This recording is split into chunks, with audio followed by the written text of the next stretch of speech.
नमस्कार मित्रांनो, स्वागत आहे तुमचे शेतकरी मित्रांनो. आपण बघू शकतो की बंगालच्या उपसागरात निर्माण झालेले रेमाल चक्रीवादळ सध्या त्या ठिकाणी आपण बघू शकतो की पश्चिम बंगालकडे त्या ठिकाणी सरकले असून या चक्रीवादळाचे रूपांतर कमी दाबाच्या क्षेत्रामध्ये झाले. विशेष करून आपण बघू शकतो की राज्यातील अनेक परिसरामध्ये सध्या उष्णतेच्या जो काही लाट आहे ती त्या ठिकाणी निर्माण झाली असून राज्यातील अनेक परिसरामध्ये पश्चिमेकडून किंवा उत्तरेकडून त्या ठिकाणी वायव्य भागातून उष्ण आणि दमट वारे त्या ठिकाणी मोठ्या प्रमाणावर वाहत आहे. विशेष करून आपण बघू शकतो की चक्रीवादळाने जे काही बाष्प आहे ते आपल्या भोवती खेचल्यानंतर राज्यातील अनेक परिसरामध्ये पावसाचा जोर कमी झाला असला तरी राज्यातील पुढील येत्या जून महिन्यात अनेक परिसरामध्ये वादळी वाऱ्यासह मेघगर्जनेसह पाऊस वाढण्याची शक्यता आहे. मित्रांनो, आपण बघू शकतो की मान्सून देखील त्या ठिकाणी येत्या 31 ते 30 मे रोजी केरळमध्ये धडकण्याची शक्यता आहे. येत्या काळामध्ये विशेष करून आपण बघू शकतो की 3 ते 4 जून राज्यातील अनेक परिसरामध्ये मुसळधार पाऊस सांगली, सातारा, कोल्हापूर, नाशिक या परिसरात पडण्याची शक्यता आहे. कोकण आणि आसपासचा परिसर इकडे आपण बघू शकतो की उत्तर महाराष्ट्रातील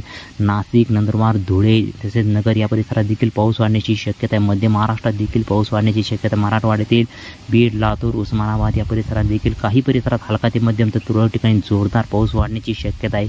विदर्भाला त्या ठिकाणी पावसाची थोडीफार वाट पाहावी लागेल. विशेष करून आपण बघू शकतो की येत्या काळामध्ये विदर्भात देखील पाऊस वाढण्याची शक्यता आहे. परंतु मध्य महाराष्ट्रात जूनच्या पहिल्याच आठवड्यात मुसळधार ते जोरदार ढगफुटी दृश्य काही परिसरामध्ये पाऊस पडण्याची शक्यता आहे. त्यामुळे शेतकरी बंधूंची पेरणी देखील त्या ठिकाणी